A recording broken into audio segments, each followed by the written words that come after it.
Dios les bendiga muchísimo. Nos da mucho gusto verlos a todos.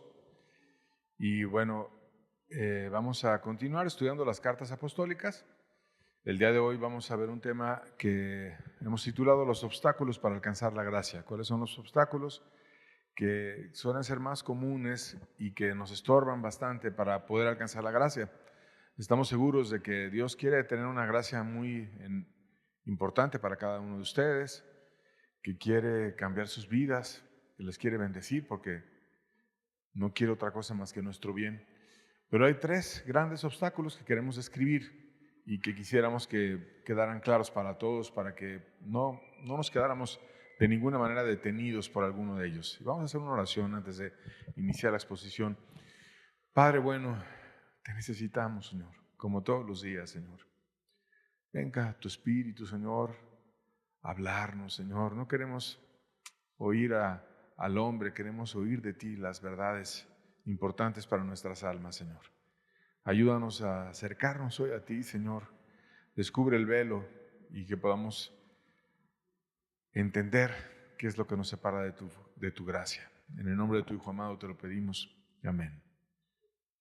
Hebreos 4, versos 11 al 13, dice la Biblia: procuremos pues entrar en aquel reposo, para que ninguno caiga en semejante ejemplo de desobediencia, porque la palabra de Dios es viva y eficaz y más cortante que toda espada de dos filos, y penetra hasta partir el alma y el espíritu y las coyunturas y los tuétanos, y discierne los pensamientos y las intenciones del corazón. Y no hay cosa creada que no se manifiesta en su presencia, antes bien todas las cosas están desnudas y abiertas a los ojos de aquel a quien tenemos que dar cuenta. Aquí dice muy hermosamente la Biblia que Dios quiere dar la salvación. Y aquí la presenta como un reposo. Te dice que procuremos entrar al reposo, porque cuando Él nos salva, nos restaura, nos da paz en el alma, nos da una restauración, nos da una ayuda muy grande. Y dice que lo que nos puede evitar que esto pase es que no nos examinemos a la luz de Dios, porque a veces esa luz puede ser incómoda. Esa luz penetra el alma, nos quiere cambiar, a veces nos avergüenza, nos hace sentir que una espada, como aquí la describe, de dos filos, penetra en nuestra alma, en nuestro espíritu y parte todo, y nuestros pensamientos son expuestos ante Dios. No solamente los pensamientos, también las intenciones, y todo esto es incómodo. Pero te dice la Biblia, no dejes de procurar, no dejes de buscar, no te desvíes a una desobediencia, sino deja que esa luz venga, te alumbre, porque a final de cuentas lo que Dios quiere es sanarte, es restaurarte, es ayudarte, es bendecirte. Es, por así decirlo, como cuando una persona está muy enferma, muy mal y necesitas extirparle algo. Vamos a suponer que tenga un tumor y que esté ubicado en el cuerpo y necesitas abrir el cuerpo. Está el tumor, no tiene metástasis, no se ha expandido, necesitas abrirlo. Va a ser incómodo, va a ser doloroso, va a ser una situación que requiere hospital, pero lo abres, le sacas el tumor y luego puede la persona seguir adelante su vida, puede mejorar, puede ir hacia arriba. Y así es cuando nosotros vamos con Dios. Dios quiere venir, Dios quiere partir, Dios quiere entrar en nuestro corazón, Dios quiere mostrarlo. Y cuando dice que lo quiere partir, no es porque Él no sepa lo que hay adentro. Dios sabe todo. Es porque a veces nosotros no sabemos lo que hay dentro. Y para mostrarnos lo que hay dentro y que podamos ser humildes e ir y buscar su ayuda, es que nos da su palabra, que nos confronta y que nos expone las cosas, y después de darnos la luz de cómo estamos, nos da la gracia, porque la gracia es para cambiar, para exponernos ante Dios, para pedir su ayuda y para poder encontrar esa paz que sobrepasa todo entendimiento, para poder verdaderamente entrar en su reposo. Entonces el pasaje te dice, aprovecha esa visitación de Dios para que toda tu alma sea expuesta. Y eso es lo que queremos, que Dios venga y exponga nuestras almas y nos ayude, y que podamos aprovechar, que pueda nuestra alma ser expuesta y que no nos quedemos sin la gracia de Dios, como aquellas personas que describe el pasaje, que cayeron en desobediencia, que tenían la gracia, que tenían un gran favor, pero que no la pudieron tomar, no la pudieron recibir, sino que antes tuvieron muchas dificultades. Y habla a una generación que tuvo muchos milagros de parte de Dios y que no los supo aprovechar la mayoría de la gente. Y sobre el riesgo de encubrir en vez de arreglar, como dice el pasaje, que no vayamos, que no nos enfrentemos, hay una anécdota interesante, histórica.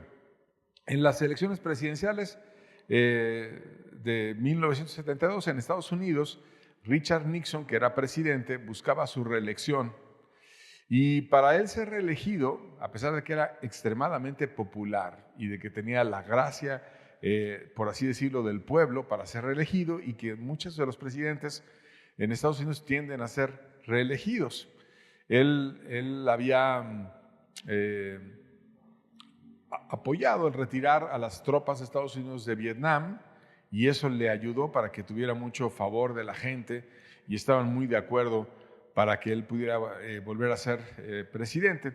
Pero bueno, a pesar de eso quería asegurar el éxito y utilizó métodos ilegales para que él pudiera ganar la presidencia. Y 5 hombres fueron sorprendidos robando documentos y poniendo micrófonos en el Partido Demócrata ubicado en Watergate, en Washington, D.C. Y pues él los estaba de alguna manera enviando para ver qué hacía el otro partido y cómo poder prepararse para aquella batalla electoral. Y cuando fueron descubiertos estas personas, él ofreció dinero a los implicados, presionó al FBI para que detuvieran la investigación. Imagínate, era el presidente.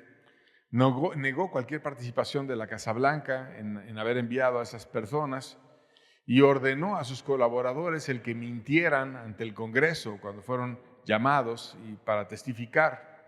Y 2 periodistas descubrieron el encubrimiento y finalmente sacaron las cosas a la luz y se hizo un juicio político, o como le dicen en inglés, impeachment, por abuso de poder y desacato a la justicia de aquel presidente. Y cuando empezaron a analizar todo aquello, vieron que el encubrir fue peor que el delito original, porque el allanamiento es grave, pero el encubrimiento desató una crisis constitucional enorme. Él terminó renunciando el 9 de agosto de 1974, a pesar de que había ganado con una victoria aplastante. Imagínate, en el colegio electoral, que a veces es un poco difícil entender las elecciones en Estados Unidos, pero él ganó 520 contra 17 cuando se sumaron los votos del colegio electoral. Entonces fue muy fuerte su victoria. Tenía toda la gracia, tenía el favor, tenía la gente que estaba de acuerdo, pero finalmente quiso asegurarse de su éxito y lo hizo con métodos ilegales, y luego lo peor de todo, lo encubrió, no lo sacó a la luz, no dijo, pues es cierto, eso estuvo mal, sino que trató de tapar todo y le fue peor. Más de 40 personas relacionadas con el caso fueron perseguidas o encarceladas, y pues bueno, mejor le hubiera ido, como te decía, no esconder las cosas. La economía iba bien, estaba retirando a las tropas de Vietnam, que estaban ya cansada la nación de esa guerra que era muy impopular, tenía todo el pueblo de su lado, pero lo echó a perder. Y algo parecido es la gracia que Dios nos está dando. Dios quiere el favor para cada uno de los que estamos aquí, nos quiere ayudar, nos quiere bendecir, pero no lo echemos a perder, no guardemos algo en nosotros que nos estorbe para alcanzar ese favor. Y vamos a ver 3 cosas que normalmente se esconden en los corazones que nos evitan alcanzar la gracia, y que además las cartas apostólicas que estamos estudiando las describen como situaciones que te dejan lejos de la gracia de Dios. Empezamos con la primera, Hebreos 12:15, dice la Biblia: mirad bien, no sea que alguno deje de alcanzar la gracia de Dios, que es lo que estamos tratando de alcanzar todos. Y te dice, mira bien, porque no es fácil verlo. Mira bien, no sea que alguno deje de alcanzar la gracia de Dios. Y luego te dice qué es lo que debes de ver: que brotando alguna raíz de amargura os estorbe, y por ella muchos sean contaminados. Entonces hay algo que te estorba para alcanzar la gracia de Dios, que Dios la quiere extender, que Dios la quiere dar, que Dios te quiere bendecir, que Dios te quiere adoptar, que Dios te quiere hacer su hijo, que Dios te quiere hacer parte de su familia, pero ese es un estorbo muy grande y no permite que la gracia se acerque. Pero es algo escondido, porque lo presenta como una raíz, y la raíz es algo que no se ve. Cuando vemos una planta, que muchas veces las vidas de los hombres se equiparan en la Biblia o se representan con árboles si das buen fruto, si das mal fruto, si estás al lado de las aguas que te permiten nutrirte o estás secándote. Es una manera en la que la Biblia utiliza esa figura para enseñarnos a nosotros a acercarnos a Dios. Y entonces aquí, en esa figura que se usa mucho en la Biblia, te dice que hay una parte escondida en los corazones de los seres humanos que es una raíz. De nuevo, como si nosotros fuéramos una planta y hubiera una raíz. Y de una planta podemos ver todo, podemos ver el tronco, podemos ver las ramas, podemos ver las hojas, podemos ver el fruto, podemos ver muchas cosas, podemos ver los pájaros que vienen a ellas, si son árboles grandes y hacen nidos. Pero lo que no podemos ver de una planta es la raíz. Es algo escondido, es algo que está guardado en la tierra. Y así en esa figura te dice, en el corazón humano puede haber una raíz, algo adentro, algo que no es muy obvio, o que a veces se hace obvio cuando ya empieza a dar demasiados frutos, pero que inicialmente no es muy obvio. Y te dice, no sea que alguno deje de alcanzar la gracia de Dios, porque Dios te la quiere dar, porque Dios te quiere ayudar, porque Dios quiere que alcances esta gracia, pero que brotando una raíz de amargura te estorbe, no vas a poder llegar a la gracia, te estorba. Quieres tú alcanzar a Dios y tienes un gran estorbo ahí que no te deja alcanzar a Dios. ¿Qué es la amargura? La amargura se utiliza una palabra griega, si es que la pronuncio bien, pikiria, que describe un sabor picante o agrio y se refiere al alma, a un sabor en el alma de la persona que está envenenado, que está corrompido. Y una persona se envenena o se corrompe cuando empieza a tener rencor contra otra persona o contra varias personas, a veces por una injusticia, a veces por una frustración, algo que no pudo alcanzar, a veces por una envidia muy grande, porque le da coraje que a otro o a otros les vaya bien y a él no le ha ido tan bien como quisiera. Y entonces esos sentimientos amargos, que no son dulces, que no son amables, empiezan a estorbarnos para alcanzar la gracia de Dios. Porque imagínate Dios qué amoroso es, cómo Dios es abierto, cómo Dios te recibe con los brazos abiertos, cómo Dios escuchó a todas las personas que le pidieron su favor y los ayudó y los guió cuando estuvo presente en esta tierra. Él es dulce, Él es bueno, Él es aquel que alimenta nuestra alma, que nos da consuelo. Y si nosotros queremos ser parte de su familia y estamos con el alma envenenada, con rencor contra otras personas, pensando mal de los demás y así llenos de amargura, pues no podemos alcanzar la gracia de Dios. La amargura se caracteriza por tener un resentimiento por un conflicto sin resolver, que no se ha resuelto y que hay un sentimiento en el alma. Puede ser algo que hubiera pasado hace mucho tiempo y sigue el resentimiento, lo cargas, lo tienes y te envenena el alma y se convierte en un dolor que lo traes adentro y que hay una aflicción constante en tu alma y genera una actitud de hostilidad y de enojo persistente en tus relaciones contra esa persona, o si ya está creciendo esa amargura, en tus relaciones contra otras personas, de tal manera que a todos los empiezas a ver igual ya cuando está muy avanzada. Y bueno, la Biblia nos da ejemplos de personas que tenían esta raíz para que nosotros la podamos entender. Y fíjate cómo en la primera familia que hubo en la tierra, se presentó la amargura y esa amargura trajo mucho, mucho daño. Y vamos a ver esa primera familia en Génesis 4, versos 3 al 5, dice: y aconteció andando el tiempo que Caín trajo del fruto de la tierra una ofrenda a Jehová. Y Abel trajo también de los primogénitos de sus ovejas, de lo más gordo de ellas, y miró Jehová con agrado a Abel y a su ofrenda, pero no miró con agrado a Caín y a la ofrenda suya. Y se ensañó Caín en gran manera y decayó su semblante. Caín significa adquisición. Un hijo que fue valorado por sus padres, que estaban felices, que fue amado, que cuando lo tuvieron dijeron: hemos adquirido un hijo, una bendición muy grande, algo valorado, amado, y que era hijo de Adán y Eva, parecido en el oficio a su padre, porque Adán era horticultor, Caín era agricultor, finalmente cultivaba la tierra, y Abel, su otro hijo, fue pastor. Y ambos, Caín y Abel, eran personas que buscaban a Dios, que querían hallar el favor de Dios, tenían una intención de acercarse a Dios, una búsqueda religiosa como la estamos teniendo el día de hoy al ir con Dios y pedir su favor en este día. Ellos fueron con Dios y buscaron ese favor a través de llevarle a Dios un regalo. Las ofrendas eran una manera de buscar la paz con Dios. Y Abel fue con su ofrenda, ofreció un sacrificio que era un reflejo de aquel sacrificio que se vendría a dar por su vida, por la tuya, por la mía, por la de todo ser humano, que es la única manera de cubrir nuestros pecados, que es que aquel que era justo, que murió por los injustos, que es Jesucristo, nos pueda perdonar. Y entonces Cristo desde el inicio y desde la primera familia de la tierra aparece reflejado en ese sacrificio que hizo Abel para cubrir su vida, sus pecados, para él estar a cuentas con Dios, como diciendo, pues yo he hecho mal, yo he sido culpable, yo he estado mal ante Dios, pero simbólicamente transfiero mi pecado a ese sacrificio y Dios, ten misericordia de mí y no me veas como conforme a mis actos, sino conforme a tus misericordias. Y Caín trajo un regalo, un esfuerzo reconciliatorio con un regalo de la tierra que no tenía nada que reconciliar su alma, sino simplemente obtiene algo de sus cosechas y se lo lleva a Dios. No era como que yo me tengo que arreglar con Dios, o como que yo tengo una culpa que pagar, o como que yo necesito un sacrificio para cubrir mis pecados, sino simplemente pues me fue bien en la cosecha y le llevo ahí de mi cosecha a Dios. Y dice el pasaje que leímos que Dios miró con agrado a Abel y a su ofrenda. Dios mira el corazón y luego mira aquello que se le ofrece a él. Primero vio a Abel, luego vio la ofrenda. Pero no miró con agrado a Caín, primero a Caín y luego a la ofrenda suya, porque Dios de nuevo ve el corazón. Entonces hubo un resultado en la vida de ellos cuando tuvieron esa búsqueda religiosa.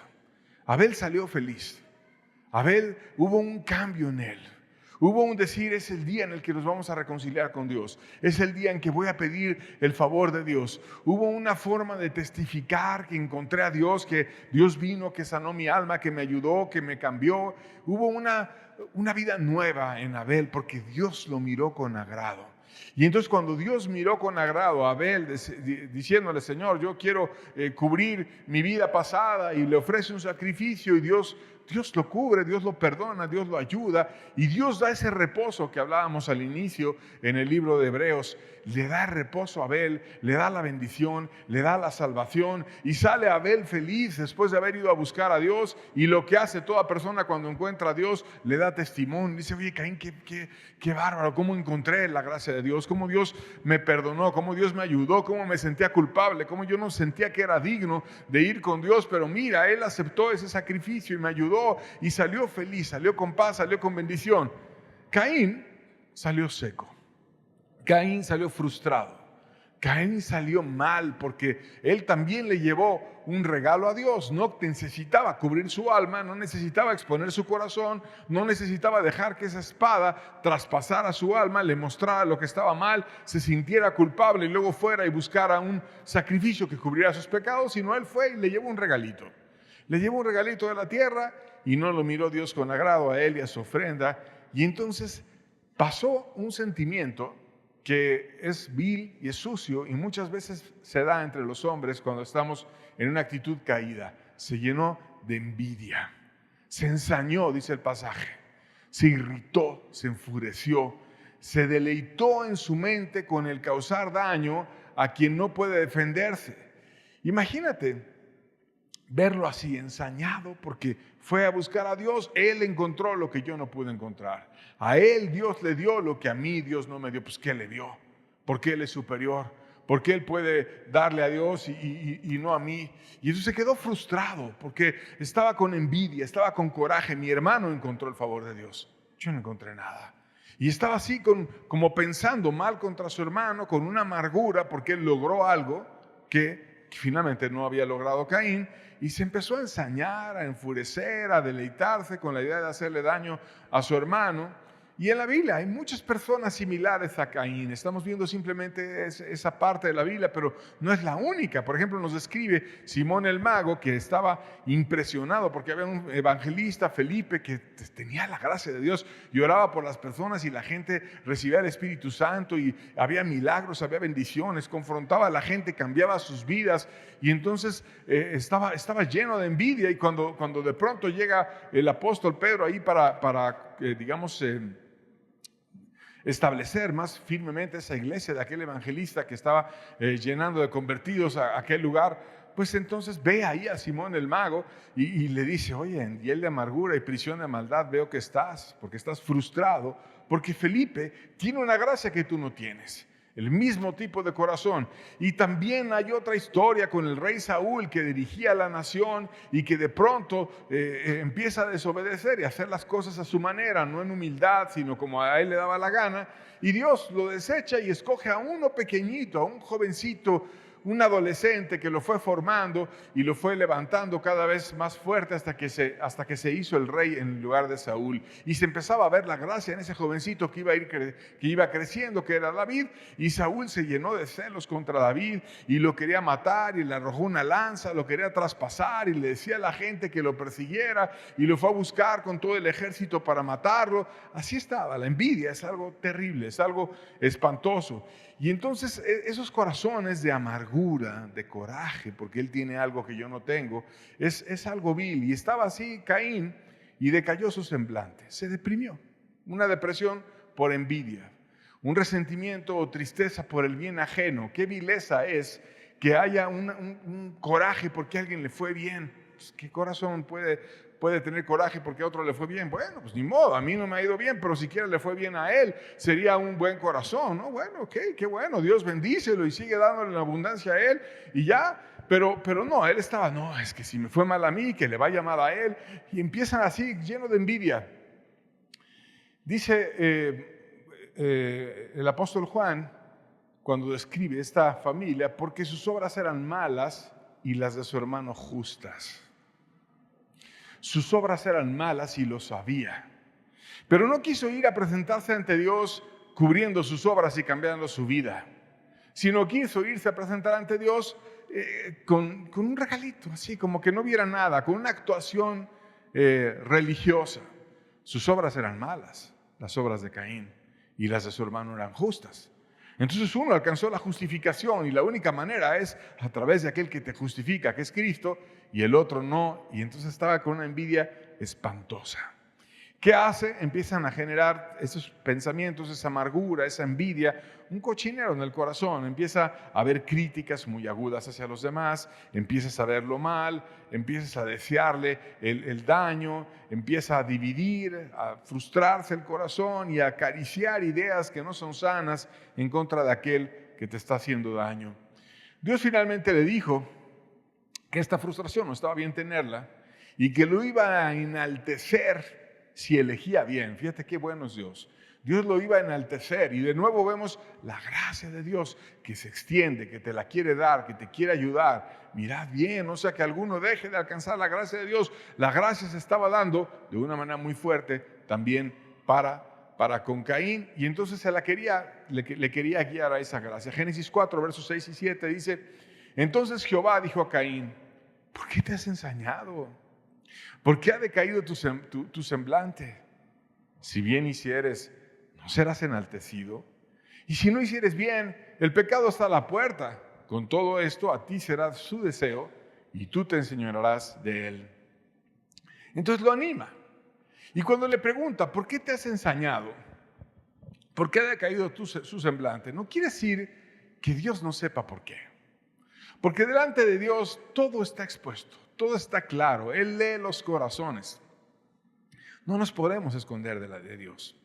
A veces podemos escondernos de los seres humanos.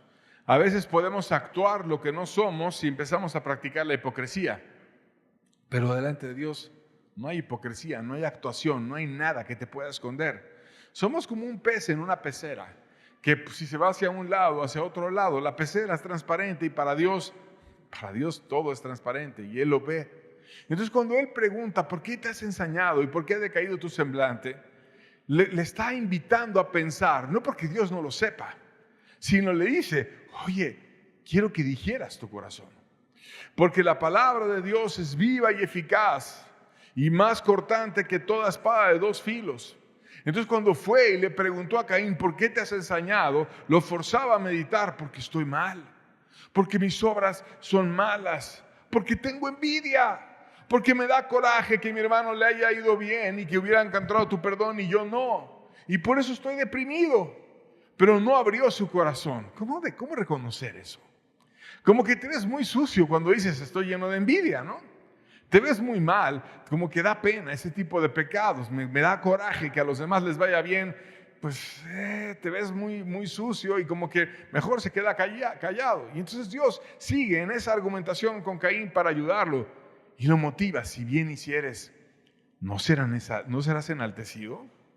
O sea, no es porque yo sea malo que ayude a tu hermano Abel y a ti no, sino es porque tú eres malo. Es porque tú no has hecho el bien. Pero si tú cambiaras, si tú te arrepintieras, yo te voy a enaltecer. Yo te voy a poner en alto, yo te voy a poner en un lugar de importancia y te voy a exaltar. Pero si no lo haces, estás en una disyuntiva, estás en una Y, estás a punto de decidir. Si no lo haces, el pecado está a la puerta. Con todo esto, a ti será su deseo y tú te desearás de él. ¿Por qué le dice a ti será su deseo? ¿Quería decir que Caín iba a ser el jefe de Abel? No, quería decir que Caín era el jefe de sus actos y podía decidir si iba a escoger el pecado o no lo iba a escoger, y que iba a ser el deseo de su alma el hacerlo o no hacerlo. Porque mucha gente cuando está amargada, como este Caín, siente que ya le salen en automático las cosas y se empieza a justificar. Y empieza a llenarse de pretextos. Es que tú no sabes lo que tu padre me hizo. Es que tú no sabes lo que yo he sufrido.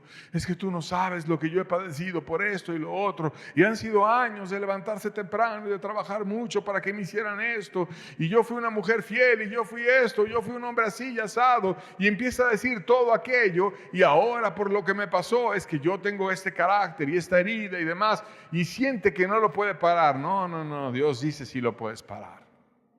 El pecado está a la puerta, lo tienes allá al ladito, está aquí al lado, a la puerta, está entrando a tu casa, pero tú eres el que decides o no. Es tu deseo. Si lo agarras, lo recibes, lo haces parte de tu familia, de tu casa, pero tú eres el Señor del pecado. Tú eres el que decide si lo haces o no. No eres una víctima. Porque cuando entramos en rol de amargado, empezamos a victimizarnos por todo. Es que me ha pasado tanto, es que he sufrido tanto, es que he hecho tanto. Y Dios quiere decirle al amargado, no eres una víctima. Tú eres quien decides el bien o el mal. Así se lo dijo a Caín. Lamentablemente Caín eligió mal. Versos 8 y 9, seguimos leyendo la historia.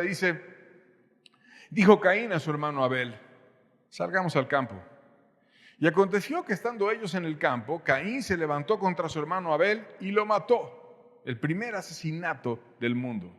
Caín mató a su hermano Abel. Y Jehová dijo a Caín, de nuevo vemos esa misericordia de Dios tan grande que quiere dar gracia. ¿Dónde está tu hermano? Y él respondió, no sé. Aquí vemos a un Caín más rebelde, más necio, más altanero. Antes siquiera se quedaba callado, ahora dice mentiras, no sé. Y luego se la voltea a Dios y le dice, ¿soy yo acaso guarda de mi hermano? ¿Yo soy el policía? ¿Yo soy el que debería de saber dónde está? ¿Él me reporta? ¿Yo soy el guarda? Entonces vemos cómo a traición mató a su hermano, buscó el momento adecuado, salgamos al campo donde no haya nadie, donde estemos tú y yo solos, etcétera, no estén mis papás, no haya nadie más, y ahí lo mata, algo rápido, algo premeditado, sin oportunidad de defenderse, porque ni sabía que había asesinatos. Abel va en inocencia total y lo traiciona a su hermano. Y el amargado es traicionero. El amargado parece que te quiere, pero de repente te mete la puñalada por detrás. El amargado es alguien que tiene su alma envenenada y todo es cuestión de tiempo para que salga ese veneno que tiene dentro. Lo mató porque no soportaba la envidia de verlo bendecido y a él necesitado. Prefiero que él deje de vivir, porque si yo tengo el alma frustrada, yo no quiero verlo a él bendecido, levantado, exaltado ante Dios. Y el primer asesinato cometido en el mundo fue por una disputa de celos religiosos. Y de ahí habrían de venir muchos más asesinatos, como tristemente vemos el día de hoy que hay multitud de ellos. Pero Caín, cuando fue confrontado por Dios, en la enorme misericordia de Dios, no aceptó su responsabilidad. Estaba soberbio, estaba contencioso y muchas veces estaba desaprovechando esa raíz de amargura que te estorba, que tú alcances la gracia de Dios, aunque Dios en persona le estaba predicando. No había un evangelista, Dios mismo llegaba y le hablaba. No servía, porque él tenía una raíz y un árbol muy grande de amargura, de soberbia, y estaba envilecido en su corazón. Dios entonces lo confronta y Caín muestra su corazón quejoso ante Dios. Versos 12 al 14 de Génesis 4 dice: cuando labres la tierra, no te volverá a dar su fuerza. O sea, no te voy a bendecir en tu trabajo, es lo que le estaba diciendo Dios. Errante y extranjero serás en la tierra. No puedes estar aquí contaminando a todo el mundo. Te voy a mandar a otro lado porque se estaba multiplicando la humanidad y vas a ser errante y extranjero. Y dijo Caín a Jehová: grande es mi castigo para ser soportado. He aquí me echas hoy de la tierra y de tu presencia me esconderé. Y seré errante y extranjero en la tierra y sucederá que cualquiera que me hallare me matará. Y aquí vemos cómo la vida del amargado se hace cada vez más pesada. Ese sentimiento que primero tenía, que le daba coraje, no lo puso, no lo abrió. No fue y dijo: estuve mal, perdón. Sino que lo escondió. Se hizo más grande y luego fue y mató a su hermano y después vinieron las cosechas de aquel acto que él había cometido y la vida se torna fastidiosa. Grande es mi castigo para ser soportado. No dice: grande es el dolor de mi padre Adán que maté a su hijo y ahora el otro se va a ir errante. No dice: grande es el dolor y las lágrimas de mi madre. No dice eso. Sino, ¿en quién pensaba? En él. En él. Grande es mi castigo para ser soportado. ¿Y en quién piensa el amargado? En él. Siempre está pensando: ay, es que me hicieron, es que sufrí, es que me quitaron, es que... Y no piensa en todas las personas a las cuales está compartiendo el veneno todos los días con sus gritos, con sus problemas, con sus insultos, sino siempre está pensando todo el tiempo en él. Y se está victimizando: me echas de la tierra. Es que tú me echas de la tierra. No dice: oye, eres justo, Dios, tú me estás poniendo una disciplina justa y por amor, dame la oportunidad de cambiar y ayúdame algún día a regresar. No hace eso, sino dice: me echas de la tierra y de tu presencia me esconderé. Ya no voy a regresar a hablar contigo, ya no voy a estar contigo porque tú eres malo. Ahora Dios es un tirano y como es malo, me voy a esconder de Dios. Y entonces empieza a aparecer otra característica de la amargura, que es estar pensando mal de los demás. Dios es malo, Dios quiere mi mal, yo me voy a esconder de Dios, no vaya a ser que me juzgue y me vaya a hacer algo. Y entonces, si Dios es la última vez que habló con él, grande es mi castigo para ser soportado. Y se pone a pensar mal de otros, porque dice: cualquiera que me vea me matará. Van a querer vengar. A ver, me van a querer matar. Y entonces ya la humanidad se estaba multiplicando y veía a un joven o veía a alguien y ¿a qué viene? ¿Y por qué se me acerca? ¿Y qué traerá? ¿Y no será que viene y me va a clavar algo atrás o me va a matar o me va a golpear o qué va a hacer? Y empieza a pensar mal, empieza a desconfiar porque creía que le iba a hacer daño a cualquier persona. Dios finalmente le pone una marca para que no se vengaran de él y aún en ese evento le extiende de nuevo su misericordia para buscar frenar el mal. Pero por mucho que Dios le intentara hablar, por mucho que Dios le intentara redarguir, por mucho que Dios le mostrara su corazón, que lo invitara a pensar, que le hiciera preguntas retóricas para que él analizara su alma, no caía de rodillas, no buscaba a Dios, no decía: sí estoy mal, sino siempre era esconder y guardar las cosas y estar en contienda y estar victimizándose y estar justificándose y estar mal. Y no alcanzó la gracia de Dios. Pablo resume los pecados que están ligados a la amargura, que es una raíz y que produce otros pecados que te dejan verla. ¿Por qué es importante verla? Porque no alcanzas la gracia de Dios, como Caín no alcanzó la gracia de Dios. Y hoy debemos de entender si tenemos amargura o no, porque si la tenemos, no vamos a alcanzar la gracia de Dios. Y podemos hablar pasajes hermosos como los que hemos hablado de las promesas de Dios, que la Biblia está llena de promesas. Podemos hablar de los actos enormes de Cristo para con nuestra vida, de cómo Él ha venido, nos quiere perdonar, restaurar, ayudar, bendecir, cambiar. Pero si no estamos realmente con Dios limpios, Él no va a extender su gracia. Efesios 4, 31 y 32, leemos juntos lo que el apóstol Pablo describe. Dice: quítense de vosotros toda amargura.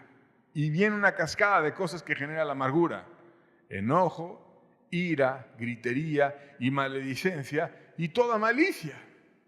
Debemos de quitar la amargura y va a caer lo demás. La amargura es la raíz, lo demás es lo que produce esa raíz: el enojo, la ira, la gritería, la maledicencia y toda malicia.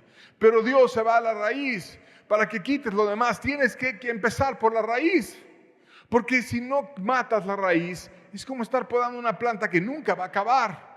Como cuando pagamos al jardinero para que nos pode los árboles, si tienes un jardín y viene y los poda, pero el jardinero, y tú sabes que después de unos meses va a regresar y los va a volver a podar, porque van a volver a crecer las ramas y va a volver a salir. ¿Por qué? Porque no estás arrancando el árbol de raíz, y mientras no mates la raíz va a salir saliendo y saliendo y saliendo, y nunca va a acabar ese árbol, porque así Dios hizo la naturaleza.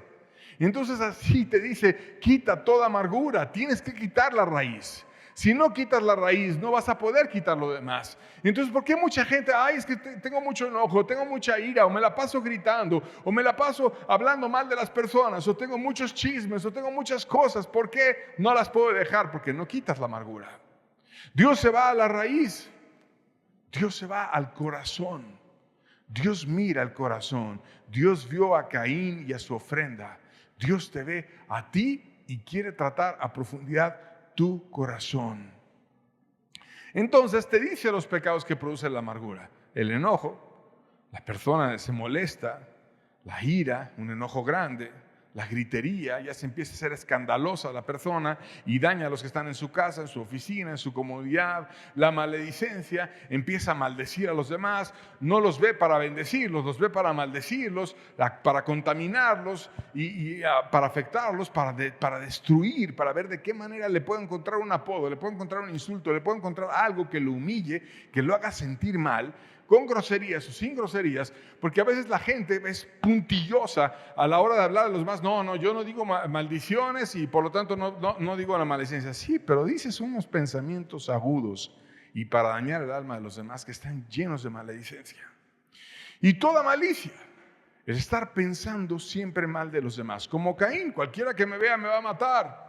Llenos de ideas de queja, de crítica aguda, de una venganza planeada y estar pensando mal. ¿Cómo le hago? ¿Cómo hago que caiga? ¿Cómo esto? Estar pensando, estar desconfiando mal de las personas. Ya está totalmente corrompida. Y pueden empezar a lo mejor con enojos, y luego los enojos se hacen grandes y vienen las iras.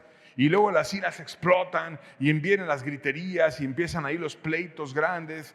Y luego la maledicencia, donde maldice y dice cosas agudas contra los demás. Y después de que se va de ese pleito, se va pensando mal de esa persona, mal de su esposa, mal de sus hijos. Quieren mi mal, quieren esto. Es una mente llena de veneno. Es una mente llena de ácido, y en el corazón está el ácido que le sube y le baja y le quema el alma por todos lados. ¿Cómo se arregla? Hay que sacar la amargura. Hay que quitar la frustración. Hay que quitar los celos amargos. Hay que quitar la envidia. Hay que quitar el rencor si es que algo te hicieron.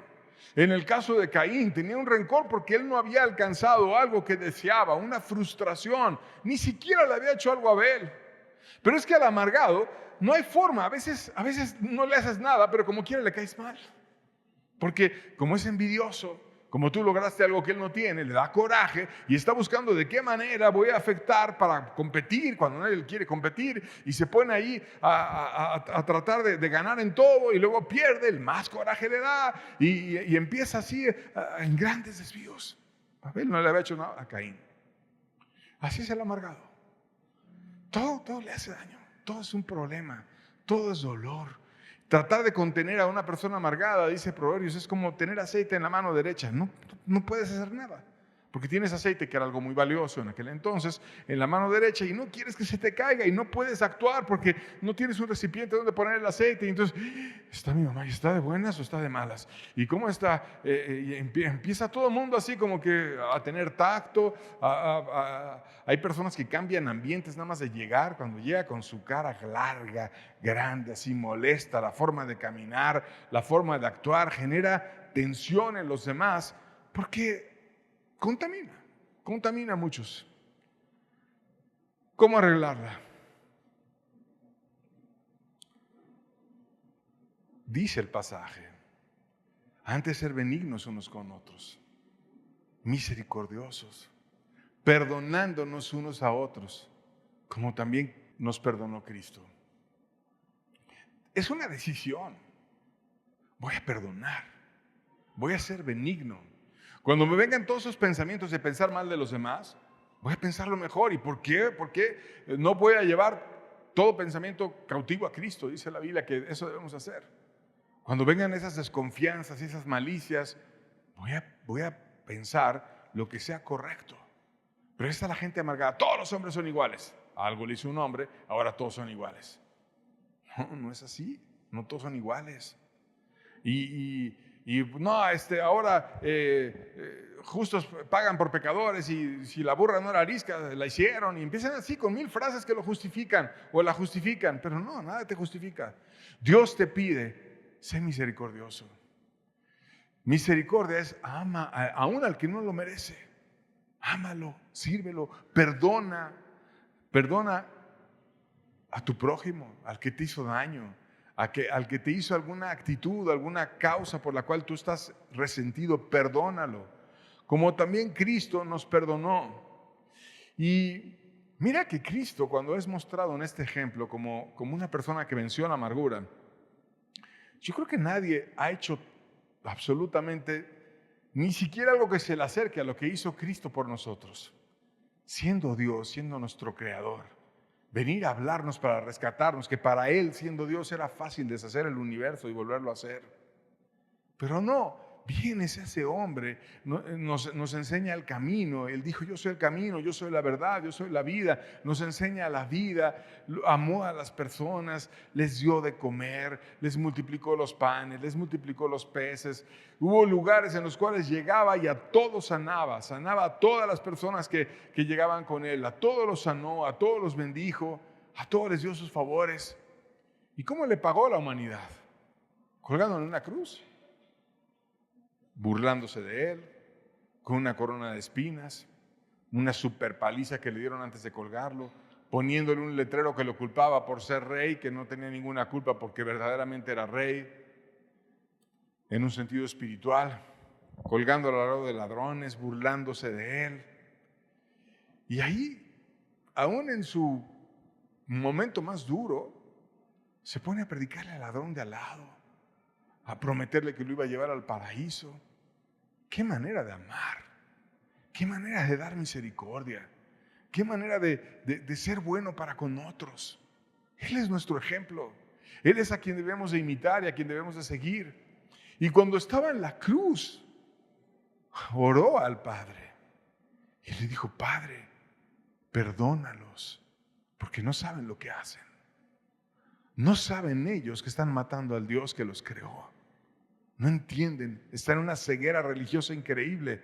Yo te pido, Padre, que tú los perdones. Y entonces cuando ves a Pedro que se levanta con poder y se convierte en 3,000 y luego se convierte en 5,000, ¿por qué Dios convirtió de una manera tan maravillosa a tantas personas? Porque Jesús había intercedido. Perdónalos, no saben lo que hacen. Y el Padre escuchó su oración. Y entonces usó a Pedro para que fuera y predicara ese mensaje poderoso y la gente por miles se entregara a Dios. Y si Jesús pudo vencer la amargura, si Jesús pudo vencer la frustración y las tentaciones agudas por algo que te han hecho a ti o a mí, no lo podemos vencer. ¿No será bueno reconocer, tengo amargura? Pero no es el único que te estorba para alcanzar la gracia. 2 Corintios 4:4, seguimos aprendiendo, dice, en los cuales el Dios de este siglo cegó el entendimiento de los incrédulos, para que no les resplandezca la luz del evangelio de la gloria de Cristo, el cual es la imagen de Dios. Aquí de nuevo te está diciendo que hay una buena noticia de la gloria de Cristo, algo precioso que Cristo ganó por nosotros. Esa buena noticia que Cristo conquistó en la cruz, que es gloriosísima, que es la buena noticia, el evangelio, que Dios te puede perdonar, que Dios te puede cambiar, que Dios te puede hacer diferente hoy, que Dios puede que tu corazón sea distinto, que Dios puede limpiarte de la amargura, que Dios puede lavar tu resentimiento, que Dios puede sanar tu alma frustrada. Dios puede. Pero el Dios de este siglo, el diablo, porque no va a ser Dios por siempre, sino Dios con D minúscula, porque tiene cierto poder y engaña a la gente, cegó el entendimiento de los incrédulos, entonces no lo pueden ver, no pueden entender. ¿Por qué? Por incrédulos. ¿Cuál es el problema? Entonces, no creen. Y como no creen, no les resplandece la luz del evangelio, de la gloria de Dios. No vienen a decir, es cierto. Dios me puede perdonar, es cierto, Dios me puede ayudar, es cierto, Dios me puede lavar, es cierto, Dios me puede limpiar, es cierto, Cristo es glorioso, Él es la imagen de Dios y por lo tanto me voy a acercar a Él. No lo ven. Es como llevar a un ciego a ver el mar y tú le describes, es que hay mucha agua, es que esto, no lo ve. Está enfrente del mar, a lo mejor siente la brisa, a lo mejor percibe el ambiente húmedo diferente, a lo mejor oye los pájaros de lejos, a lo mejor le dan a comer pescado y le dicen que se salió del mar, pero no lo ve. Y así es cuando de repente puedes abrir los ojos y verlo, todo cambia. ¿Y cuándo vas a abrir los ojos y lo vas a ver? Cuando se acabe la incredulidad. Porque el Dios de este siglo te ciega para ver la gloria de Cristo por la incredulidad. Entonces, otra gran cadena que te evita alcanzar la gloria de Dios es la incredulidad. La incredulidad hace que no puedas encontrar a Dios. La incredulidad hace que tú no creas que Dios te va a escuchar, que tú vayas a orar y sientes que no te va a oír. Y entonces estás en una desconfianza constante con Dios, así como Caín, que desconfiaba con Dios. Tú me echas de la tierra y de tu presencia me esconderé. Estás así desconfiando de Dios todo el tiempo y no puede venir el poder de Dios porque hay una decisión de no confiar en Él y no hay cosa más cierta que las promesas de Dios. Más cierto que el que te vas a morir o me voy a morir, porque pregúntale a una persona qué es lo más cierto que tenemos en la vida. Muchos dicen la muerte, pero no necesariamente es la muerte, porque también hay un milagro que puede pasar, que se puede evitar la muerte, que lo describe la Biblia. Entonces, lo más cierto que hay en el mundo es cuando Dios promete algo. Porque si Dios promete algo, ¿quién lo puede frenar? ¿Quién puede oponer algo que Dios prometió? No hay cosa más cierta. Pero esas promesas que son ciertísimas no pueden ser alcanzadas por la incredulidad del ser humano. Hebreos 4, versos 1 y 2 dice: temamos pues, no sea que permaneciendo aún la promesa de entrar en el reposo, alguno de vosotros parezca no haberla alcanzado. Porque también a nosotros se nos ha anunciado la buena nueva como a ellos, pero no les aprovechó el oír la palabra por no ir acompañada de fe en los que la oyeron. Había una promesa de Dios, lo más seguro del universo, pero no aprovechó porque no tenían fe. Era totalmente cierta la promesa. Entonces Dios tiene promesas para ti y para mí. Y Dios quiere nuestro bien, y Dios nos quiere ayudar, pero si nosotros no confiamos en Él, Dios ve el corazón. Es más ético llegar y decir: Dios, no me cuesta confiar, perdóname, ayúdame, y decirle cómo estás. Empezar a abrir tu corazón, déjame trabajar en mí para ser guiado a la fe, que llegar y decir cosas sin fe. Si no hay confianza, no es aprovechada la promesa y no la puedes alcanzar. Entonces, de nuevo, la gracia está extendida, pero es inalcanzable porque no hay confianza. Así como la amargura te estorba para alcanzarla, la desconfianza te estorba también. No puedes tener el favor de Dios. Y podrás haber recibido muchas señales o mucha bendición, pero el confiar o no es una decisión del corazón. Es una decisión. Tú decides confiar o decides no confiar. Fíjate lo que dice Judas, uno de los hermanos de Cristo que se hizo apóstol. Dice: mas quiero recordaros, ya que una vez lo habéis sabido, que el Señor, habiendo salvado al pueblo sacándolo de Egipto, después destruyó a los que no creyeron. Fíjate lo que estaba diciendo. Habían salido de Egipto. Cuando salieron de Egipto, ¿qué vieron? Vieron a Moisés haciendo un montón de milagros. Y los describe la Biblia, los milagros que ellos vieron que Moisés hizo por el poder de Dios, porque no hay ningún hombre que, si Dios no lo bendice, hubiera podido hacer todo lo que hizo Moisés. Convirtió el agua en sangre. Decretó que viniera una plaga de ranas y vino. Y luego que se fueran y se fueron. Y los piojos igual. Y las moscas igual. Decretó una enfermedad mortal para el ganado y vino. Y sobre el que Dios quería juzgar vino. Y sobre el que no quería juzgar no vino. Decretó que vendrían úlceras y salpullido y vinieron. Que iba a venir fuego y granizo desde el cielo y que iba a caer sobre los que iban a ser juzgados y no iba a caer sobre los que no iban a ser juzgados, y vino. Decretaron las langostas y vinieron. Decretaron tinieblas y vinieron. Y los que tenían luz en su casa, y los otros estaban en tinieblas. Decretó la muerte de los primogénitos y vino. Y los que estaban confiando en Dios no vino ese juicio. Luego van los egipcios rebeldes, cuando finalmente salen los hebreos, y les avientan al ejército y se abre el mar. Imagínate aquellos hebreos pasando por ahí con el mar, con una pared de agua de un lado, con una pared de agua de otro lado, y tú pasando en algo imposible humanamente, que es caminar con el mar en seco, detenido por Dios. Y después viene el ejército más poderoso del mundo antiguo, con envidia, con coraje, con resentimiento, con necedad, te persigue y entra al mar, y Dios cierra el mar, te guarda a ti y los deja a ellos. ¿Cuántas señales vieron ellos? Pero cuando estaba el momento de creer, ahora es el momento en el que tú vayas con Dios y confíes y te acerques a Él. Y vinieron pruebas y vinieron dificultades. ¿Y qué les pasó? Se quejaron. No, mejor nos hubiéramos quedado en Egipto para venir a morir en este desierto.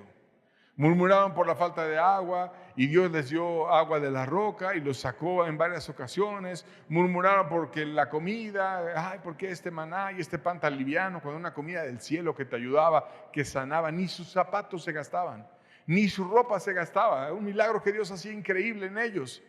Y estaban quejosos, estaban mal, estaban desconfiados. Y cuando Dios los llamaba a la tierra prometida para conquistarla, porque si un hombre con fe hizo tantas cosas y venció al ejército más poderoso del mundo antiguo, Moisés, que tenía un palo, una vara, y no había manera de que con un palo fueras a vencer al ejército más poderoso del mundo antiguo, pero es que no fue solo Moisés, fue Moisés con Dios. Imagínate lo que hubieran hecho todos esos hombres si se hubieran llenado de fe. Hubieran tomado la tierra prometida rapidísimo. Si un hombre sacó a los esclavos de Egipto, ¿qué hubieran hecho? Millones de hombres se hubieran creído. Pero no creyeron. No creyeron. Y entonces se quedaron vagando en el desierto. Y eso es una figura, porque se quedaron vagando hasta que murió toda aquella generación y después sus hijos fueron los que entraron. Y si nosotros no creemos, nos vamos a quedar vagando en el desierto. Sin reposo, sin bendición, sin fuerza, sin gracia. No podemos quedarnos así. Necesitamos confiar. La decisión de amar y confiar en Dios la podemos ejercer como la decisión de perdonar y dejar la amargura. Así también se puede decidir dejar la incredulidad. Primera de Pedro 1:8 dice: a quien amáis sin haberle visto, y en quien creyendo, aunque ahora no le veáis, os alegráis con gozo inefable y glorioso. Fíjate cómo aquellos hebreos que narramos no creyeron a pesar de que vieron muchos milagros, pero no creyeron. Pero hay otras personas que amaron a Dios y que no lo habían visto, y que creyeron aunque no lo habían visto, y que además esa fe los llevó a tener una alegría increíble, gloriosa. Como quienes creyeron a Dios aunque no vieron milagros. Pues ya hablamos de uno cuando hablamos de Abraham. Que Dios le dijo que le iba a dar un hijo y que no tiene un hijo y que ya era un hombre mayor y que dejó todo, su tierra, su parentela y se fue con su esposa, que cada vez iba siendo más anciana y él cada vez iba siendo más anciano, pero confiaba en la promesa y no llegaba el hijo hasta que eran ya muy mayores. Dios quiso poner las cosas imposibles para que viniera un milagro muy grande y entonces le dio la promesa. Pero se salió Abraham sin ver la promesa, sino salió confiando en Dios. Esa es la fe. Voy a confiar en Dios aunque no lo vea todavía. Es la certeza de lo que se espera, la convicción de lo que va a venir, de lo que no se ve, pero va a llegar porque Dios lo promete. Y si Dios se lo prometió, que le iba a dar un hijo, era imposible que no se lo diera. Era imposible. Porque no hay nada más seguro que una promesa de Dios. Mira los de Nínive. Oyeron a Jonás y la predicación de Jonás nada más era: de aquí a 40 días Dios va a destruir esta ciudad. No les dijo arrepiéntanse, no les dijo cambien, no les dijo nada, sino nada más les decretó el juicio de Dios. De aquí a 40 días Dios va a destruir esta ciudad. Iba gritando por una ciudad grande y les decretaba el juicio de Dios. Y creyeron que vendría el juicio de Dios y se humillaron y se pusieron a ayunar y a buscar el favor de Dios y el perdón de Dios. Y aunque no se los estaba dando Jonás, sino nada más le estaba decretando el juicio, alcanzaron la misericordia. No había una campaña de salvación, no había nadie. Había un predicador enojado por todas las injusticias que habían hecho esos de Nínive, que ni siquiera les quería ir a predicar al inicio, y todo lo que fue es ir y decretar el juicio. Y Dios tuvo misericordia de esa ciudad y la trató, porque se humillaron, porque creyeron. Aunque no habían visto una estructura religiosa que los ayudara y aunque solamente habían visto un mensajero de parte de Dios que les decretaba un juicio. No habían visto un juicio, pero dijeron: va a venir, porque sí nos lo merecemos, y sí robamos, y sí hicimos un montón de cosas, y matamos, hicimos muchas cosas, y va a venir el juicio, y se pusieron a buscar a Dios. O el centurión, en la época de Jesús, que se sentía indigno de que Jesús fuera a su casa. Y que tuvo mucha más fe que muchos judíos y que Jesús lo puso como ejemplo de fe y le dijo: mira, yo no soy digno de que tú vengas a tu casa, yo también soy un hombre puesto bajo autoridad, y cuando yo le digo a una persona que me reporta, ve, él va y lo hace, y le digo a otro y también lo hace. Entonces tú tienes autoridad, y cuando tú le digas a esa enfermedad que se salga de mi hijo, se va a salir, no tienes que ir tú a mi casa. Y lo hizo Jesús, oró y salió. A distancia, porque tenía fe. No había visto ninguna persona sana, pero tuvo fe. Y la mujer sirofenicia, que ni siquiera estaba en Israel, que estaba en otro lado, y que llega con Jesús y le dice: con una migaja que me dejes caer, una migajita, así como cuando cae de la mesa de los amos, una migaja para su mascota, así tú ten misericordia y dame una migaja, y con esa migaja mi hija va a ser sanada. No había visto milagros. Tuvo fe, pero no había visto nada. Y entonces Tomás, cuando dijo: si no veo las manos atravesadas, si no meto mi mano por el costado, no voy a creer, que había visto muchas señales. ¿Por qué estaba Tomás haciendo eso? Porque estaba decidiendo desconfiar. Pero Jesús viene y le dice: a ver, mete tu mano y todo, y luego lo reprende, le dice: porque me has visto, Tomás, creíste. Bienaventurados los que no vieron ni creyeron. Porque la fe se puede dar aunque no veas grandes cosas, cuando decides confiar. ¿O Dios no es digno de confianza? ¿Por qué confiamos en otras personas y no en Dios? Que son mucho menos dignos de confianza. Te metes a trabajar y confías en que te van a pagar tu quincena o tu semana o lo que sea. ¿Y no es Dios más digno de confianza que la promesa de tu jefe de que te va a pagar? ¿No es Dios más digno de confianza? Entonces, el confiar o desconfiar es una decisión. Y si te cuesta mucho confiar, estudia los principios de la fe. Digiere tu propio corazón. Ponte a entender por qué es bueno confiar. Busca respuestas, compra libros. Haz lo que sea necesario para que tú puedas educar a tu alma y puedas llegar no lleno de malicias con Dios y desconfianzas, sino lleno de decir: Dios, tú eres bueno y tú me vas a ayudar y me vas a bendecir. Busca la gracia. Hebreos 11:6 dice: pero sin fe es imposible agradar a Dios. Porque es necesario que el que se acerca a Dios crea que le hay y que es galardonador de los que le buscan. Es imposible. Dios no permite que lo hallemos si no hay confianza. Mira cómo tantas cosas se hicieron con nulos medios humanos. Como te decía, Moisés con una vara sacó a un grupo de esclavos de Egipto. David con una piedra y con una honda venció a Goliat y les puso un ejemplo para toda una nación de cobardes que se hiciera valientes. Y cuando murió David, había miles y miles valientes de Israel. Dios puede hacer maravillas. Termino con el último estorbo para alcanzar la gracia de Dios. Este lo da Santiago, el hermano de Jesús también, además de Judas, que fue su hermano. Habla de este estorbo, Santiago 4:6, en las cartas apostólicas viene, pero él da mayor gracia.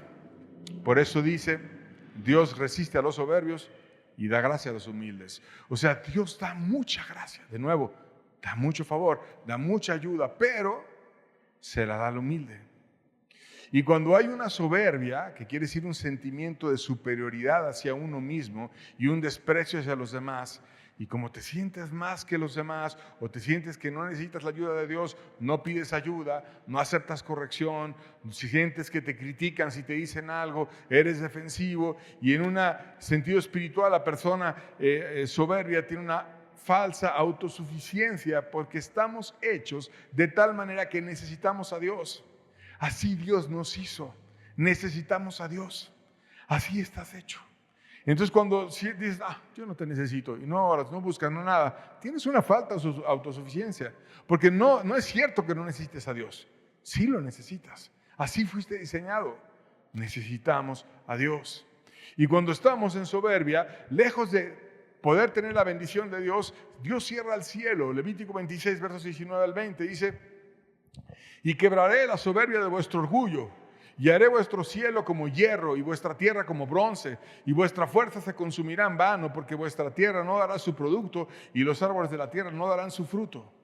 Entonces aquí te dice cómo está la gracia lejos del soberbio, el cielo como hierro. Y cuando van tus oraciones hacia donde está Dios, que típicamente lo vemos en el cielo, tienes una bóveda de hierro así enorme que no deja que tu oración pase. Y si quieres sembrar algo en la tierra, pues es como si tuvieras piso de bronce, no va a salir nunca el fruto. Y vienes y oyes una semilla en una predicación, oyes una semilla en la campaña, oyes lo que sea, y ¿qué árbol te va a dar si la pones en bronce? Pero es de bronce porque brilla mucho y se ve muy acá.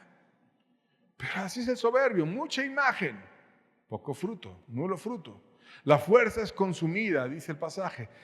Viene mucho cansancio, no hay fruto, no hay bendición porque hay soberbia. Y es difícil tratar con el corazón porque siente que siempre va a estar bien y que no requiere nada. Abdías 1, versos 3 y 4 dice, Dios hablando de la soberbia de tu corazón te ha engañado. Tú que moras en las hendiduras de las peñas, en tu altísima morada, que dices en tu corazón, ¿quién me derribará a tierra? Si remotares como águila, y aunque en las estrellas pusieses tu nido, de ahí te derribaré, dice Jehová. El soberbio está ciego y cree que nunca va a venir el juicio, cree que nunca va a tener problemas, cree que su camino es solamente subir y subir y subir, exaltarse, y que mora en las peñas, en su altísima morada, nunca va a pedir ayuda, nunca se va a humillar, nunca va a decir ayúdame, te pido una cita. No, Él está en lo alto, Él es sublime, Él es excelso, y Él dice en su corazón, ¿quién me va a derribar a tierra? ¿Quién me va a humillar a mí? Pues dice Dios sarcásticamente, hablando de ese corazón soberbio, mira, aunque te vayas como águila y no solamente vueles en el cielo, sino hasta sea un águila tan especial que pudiera llevar a las estrellas y allá poner su nido de lo sublime que crees que eres, de ahí te voy a derribar. Porque si no es con Dios, no podemos prosperar en un sentido espiritual. Y cuando Dios venga y juzgue, va a ser el día de las vergüenzas para muchos envanecidos que decían tener su gracia y que no la tenían. La soberbia es desencadenador de muchos pecados. Ezequiel 16, versos 49 al 50 dice, he aquí que esta fue la maldad de Sodoma, tu hermana, soberbia, y te dice primero, soberbia, saciedad de pan y abundancia de ociosidad. Tuvieron ella y sus hijas, Y no fortaleció la mano del afligido y el menesteroso. Se llenaron de soberbia e hicieron abominación delante de mí, y cuando las vi, las quité. Y sabemos que esas ciudades tuvieron grandes desvíos sexuales y grandes perversidades. Y cuando Dios envió ángeles para ayudarlos, en vez de recibir la ayuda, los querían violar y tener sexo con ellos. Y entonces estaban súper degradados. Imagínate, te envían a alguien a predicarte, a que te ayude y a que te bendiga, y tú quieres fornicar con él. ¿Qué cosa tan sucia? Pues eso pasó con Sodoma y con Gomorra y con todas esas ciudades que Dios terminó destruyendo. ¿Por qué venía eso? Porque estaban llenos de soberbia. Se creían más importantes que Dios. Estaban saciados económicamente. No, pues es que yo tengo dinero. El rico a veces se envanece. Les va muy bien económicamente y estaban flojeando, abundancia de ociosidad, no quisieron usar sus bienes para ayudar a los demás, no quisieron fortalecer al afligido, no quisieron ayudar al menesteroso, no quisieron compartir. Todo era para ellos, para tu gloria, para tu nombre, para tu descanso, para ti, en un egoísmo increíble. Y entonces vinieron muchos más pecados. La soberbia es detonador de un mundo de maldad. Hay que poner toda esa alma emproblemada a los pies de Jesús para que Él nos sane. Marcos 2, versos 16 a 17, dice Jesús: y a los escribas y los fariseos, viéndoles comer con los publicanos y con los pecadores, dijeron a sus discípulos: ¿qué es esto que Él come y bebe con publicanos y pecadores? Al oír esto, Jesús dijo: los sanos no tienen necesidad de médico, sino los enfermos. No he venido a llamar a justos, sino a pecadores. Aquí estaba Jesús en su obra de evangelismo. No se fue con los religiosos, se fue con los peores, con los publicanos, con los que ya estaban coludidos con el gobierno corrupto, con los pecadores, con los borrachos, con las prostitutas, con la gente que es más mal vista en la sociedad. Y a ellos les daba su favor y les ayudaba. Y los religiosos decían: ¿Cómo tú vas con ellos? Y empezaban a criticar. No, es que yo no puedo ir contigo. No estaba Jesús con ellos, estaba con los pecadores, no estaba con los religiosos. Se sentaba conmigo, porque los pecadores siquiera decían: no, yo sí estoy re mal, Jesús, la verdad, tú sabes que estoy mal. Bueno, siquiera. Entonces Jesús se sentaba, comía con ellos, los ayudaba, los amaba, les invitaba, los servía y venía a ser un médico para ellos y sanarlos. Pero los demás, que se sentían hechos a mano, que estaban ahí llenos de religiosidad, llenos de conocimiento, Jesús no iba con ellos. Y si muchas veces has sentido seca tu alma y no has sentido el trato de tu espíritu y de su espíritu, y no has sentido que Dios viene y te redarguye y te muestra, ¿no será porque estás lleno de soberbia? ¿Habrá cambiado Dios? ¿Habrá sido que Dios ya no es como era en la antigüedad, que trataba con los corazones de los humildes, aunque estuvieran en grandes pecados, y con los soberbios los dejaba de lejos? Entonces, ¿qué necesitamos? Humildad. Humildad. Proverbios 16, versos 18 al 19 dice: antes del quebrantamiento es la soberbia, y antes de la caída la altivez de espíritu. Mejor es humillar al espíritu con los humildes que repartir despojos con los soberbios. Te invita a ser humilde, te invita a que te juntes con humildes, y te dice que quebrantes tu corazón, que muestres tu corazón hecho pedazos. Porque Dios sabe que está hecho pedazos el corazón. Quebrantar el corazón nada más es abrir el corazón y decirle: mira, Dios, qué mal estoy. Mira cómo no puedo dejar esto. Mira cómo no puedo dejar aquello. Mira qué mal estoy. Y entonces, antes de la caída es la altivez de espíritu. ¿Por qué no lo hacía antes? Porque estaba alto en mi espíritu y no caía a sus pies para pedir su ayuda. Pero cuando quité la soberbia, me pude humillar y pude hallar la salvación de mi corazón. Querido amigo, estos tres pecados, la incredulidad, la soberbia, la amargura, que anulan la gracia de Dios. Si tú estás adulterando, es muy obvio que está mal. Si te estás emborrachando, es muy obvio que está mal. Pero estos están escondidos. Los pone como una raíz, los pone como algo oculto en el corazón. La incredulidad no se ve. Saludas a una persona y no te das cuenta si es incrédulo o no. Pero Dios lo ve. Y para Dios todo está abierto. Ahora, lo peor es que a veces esos pecados vienen por pares. A veces la gente es incrédula y soberbia. Entonces está peor, porque Dios no da sus favores si no crees que le hay y hay incredulidad. Y además, Dios resiste al soberbio. Entonces, ¿qué va a hacer de ti? O está la amargura y la soberbia. Está la raíz que te estorba para alcanzar a Dios y está la soberbia que Dios da gracia al humilde y resiste al soberbio. Querido amigo, tenemos que trabajar en estos pecados. Tenemos que ahondar en nuestra alma. Tenemos que dejar que Dios nos alumbre y nos muestre y cambiar. Decidir confiar en Dios, decidir perdonar, decidir amar a los demás. Y aunque si ya lo practicaste muchas veces y te vienen 1000 pensamientos malos de otras personas porque estás lleno de malicia y de amargura y de frustración, los vas a frenar. Y vas a llevar cautivo todo pensamiento a Cristo y vas a empezar a vivir para amar a Dios y a los demás. Vas a confiar, te vas a asociar con los humildes, vas a descansar en Dios, vas a esperar en su promesa. Vas a renunciar a un veneno que traigas dentro, lo vas a escupir, te lo vas a quitar de encima y vas a empezar a amar a Dios y al prójimo. Y Dios va a cambiar tu vida. Dios te va a hacer una nueva persona. Dios te va a ayudar. Pero si no quieres dejar la amargura, si la tienes, o la soberbia, si la tienes, o la incredulidad, no hay forma en la que vas a poder salir. Los pecados escondidos y ocultos que te estorban para alcanzar la gracia de Dios. Termino con Isaías 59, versos 1 al 2, dice: no se ha cortado la mano de Jehová para salvar. O sea, sigo estando lleno de poder. Estoy lleno de poder y mi mano está extendida y te quiere ayudar. Ni se ha agravado su oído para oír, no me he quedado sordo. Te puedo oír, te puedo bendecir. Pero vuestras iniquidades han hecho división entre vosotros y vuestro Dios, y vuestros pecados han hecho ocultar de vosotros su rostro para no oír. Dios está de un lado, tú estás del otro, y hay una barda con cada desconfianza, con cada mal pensamiento, con cada rencor, con cada soberbia, con cada mirada llena de desprecio a los demás, con cada lujuria, con cada borrachera, con cada pecado el que tú quieras. Aunque ahorita estamos hablando de los pecados ocultos y escondidos en el corazón. Dios puede extender su mano. Vamos a quitar esa barda. Vamos a quitar ladrillo por ladrillo. Vamos a quitar la soberbia.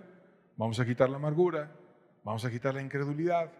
Toma un mazo y golpea la barra de la separación entre tú y Dios. Y busca su gracia. Dios te la quiere dar. No se ha cortado la mano de Dios para salvar. No se ha quedado sordo para no oír. ¿Por qué no decirle: el problema soy yo, Señor? No eres tú, el problema soy yo. ¿Por qué no ser humilde? Y reconocer cómo estamos ante Dios. Dios da gracia al humilde. ¿Tú crees que Dios no te la va a dar? ¿Por qué no ser como Abel? Yo estoy muy mal, necesito un sacrificio que me cubra. Y fue y arregló su vida y salió justificado. No seamos arrogantes como Caín. Dios, yo vengo y te presento mi regalito. No hay regalitos que podamos presentarle ante Dios si nuestro corazón está mal. Mejor ir y decir: Dios, cámbiame, ayúdame, lávame. Y Él va a venir, te va a ayudar, te va a cambiar. Amén. Bueno, se queda de tarea entonces. Vas a tomar tu barda y la vas a destruir. Vas a quitar tus desconfianzas, tus malicias, la vas a destruir.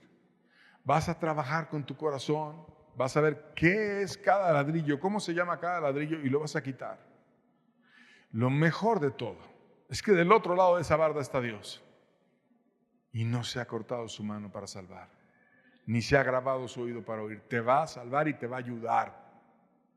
Quita la división y Dios te va a extender su mano, porque Él es poderoso y porque quiere tu bien. Vamos a quitarla. Vamos a hacer nuestra parte. Dios seguro va a hacer la suya. Vamos a hacer la nuestra. Amén. Estamos despedidos. Que tengan buena tarde.